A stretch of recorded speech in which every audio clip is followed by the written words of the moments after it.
For 50 years, Caleb was the heartbeat of the Miller farm.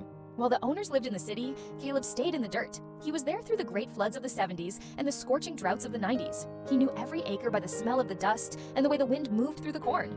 Old Man Miller was a farmer of the old world, a man who respected the sweat on a brow. But his son Brandon was a man of concrete and glass. Brandon hated the farm. To him, the rolling hills were just underdeveloped real estate. When Brandon visited, he wore Italian loafers that never touched the mud.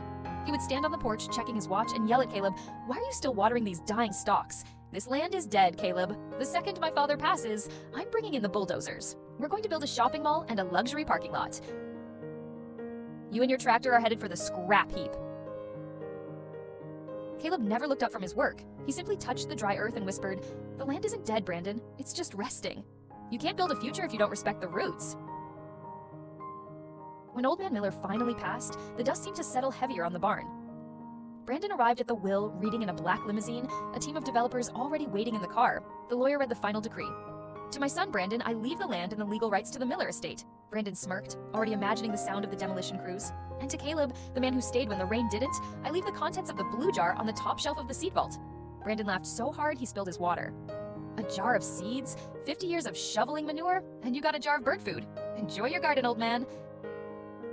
You have 24 hours to clear out before the bulldozers arrive." But Brandon had made a fatal mistake. He hadn't read the fine print. The land rights came with a massive, undisclosed environmental tax debt and back payments that exceeded the value of the property. Brandon's inheritance was actually a financial trap that would bankrupt him.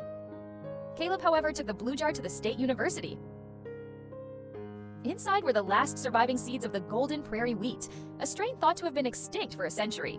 It was a super grain that could grow in extreme drought and was worth a fortune to the Global Agricultural Board. Because the seeds were discovered on the property and Caleb was the legal owner of the genetic legacy, he was awarded a multi-million-dollar preservation grant. The day the bulldozers were supposed to arrive, Caleb stood at the gate. But they weren't there to build a mall. They were there to serve Brandon a foreclosure notice. Caleb bought the farm back at the courthouse auction for a fraction of its cost. He walked out into the field, opened the jar, and let the golden seeds slip through his fingers.